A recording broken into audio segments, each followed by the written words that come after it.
5-star ratings don't mean safety, sometimes they mean the opposite. I almost canceled the ride when I saw his perfect rating, 5.0 stars, 327 trips, all within the past 2 days. The math didn't add up.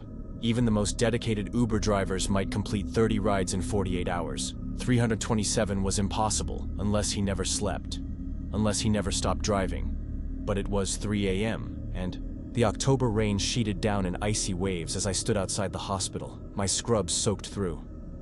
My shift had ended 4 hours late after a code blue in the ER. All I wanted was to get home. So I got in the car. First red flag. The smell.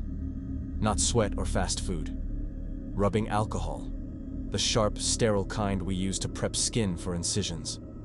The back seat gleamed spotless under. The streetlights. No crumbs, no water stains. Just clean. Second red flag, his hands.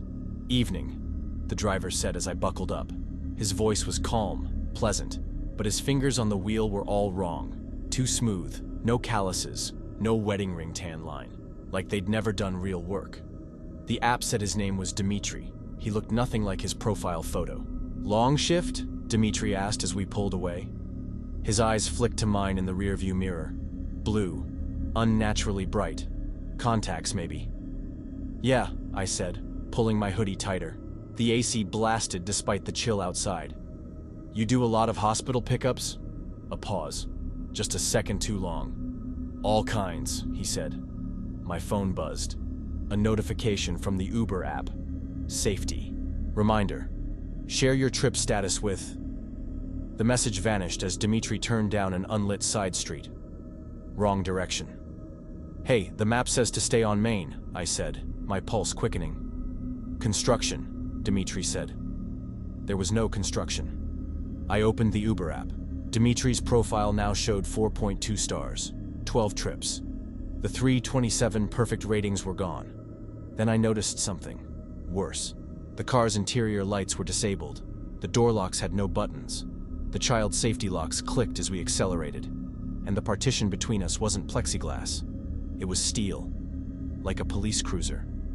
Roll down your window, I said, testing. Dimitri smiled. Broken, sorry.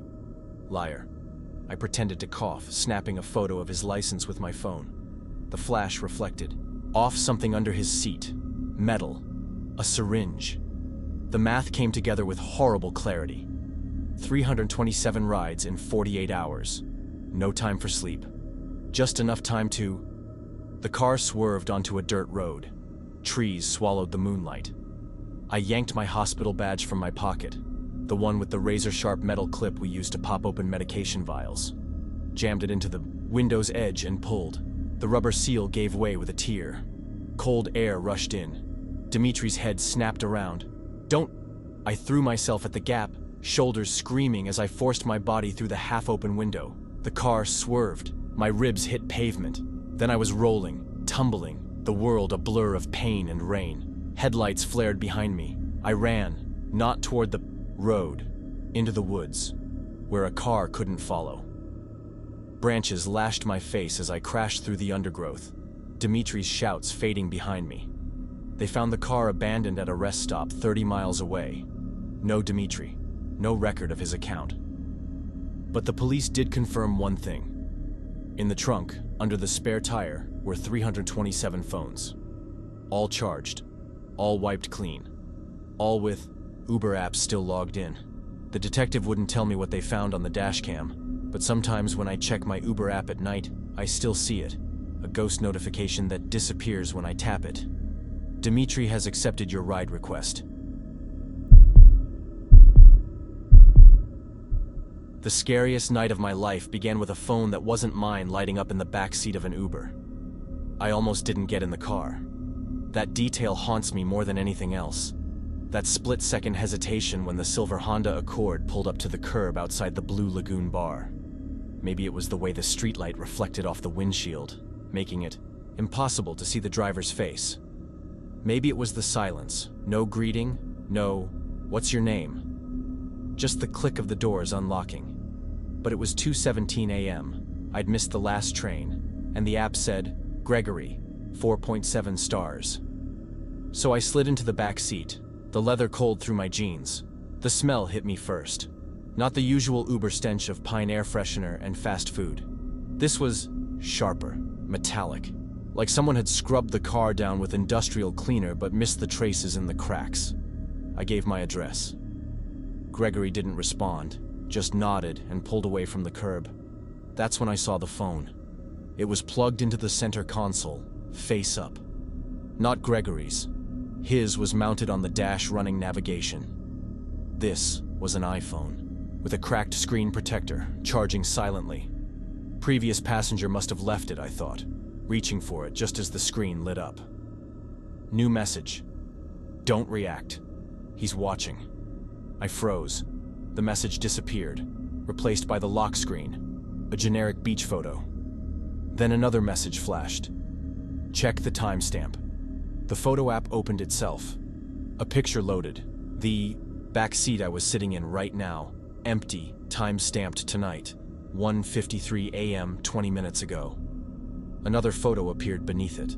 Same angle, same seat. A girl with choppy black hair and a nose ring stared back at me, her mouth covered with silver duct tape. Her eyes were wide, frantic. The timestamp read 1:59 a.m., 18 minutes before I got in the car. My blood turned to ice. The trunk rattled as we hit a pothole. Not the normal sound of luggage shifting. This was heavier, deliberate, like someone, pushing against the lid from inside. Gregory's eyes locked onto mine in the rearview mirror. Everything okay back there? The phone buzzed. New message. He knows you know. I forced a cough, covering the phone with my hand. Fine. Just allergies. We turned onto the highway. Wrong direction for my apartment. I typed one-handed. Who are you? The reply came instantly. Alicia. He took my phone when I got in. Thinks it's dead. He has a knife in the glove box, don't let him. The message cut off as Gregory suddenly jerked the wheel, exiting onto a service road. No streetlights, just the glow of the dashboard illuminating his face. The first time I got a proper look at him. Thin lips, pale eyes that didn't quite focus right, and a scratch, fresh, still oozing, running down his neck like someone had fought back. The phone buzzed again. Warehouse District, next right, last chance. Gregory reached for the glove box. I moved without thinking. The charging cable snapped as I ripped the phone free. My other hand found the door handle, locked, so I smashed the window with the phone's corner. Once, twice. On the third hit, the safety glass webbed. Gregory yelled something as I threw my weight against the cracked window. It burst outward in a shower of fragments just as the glove box popped open.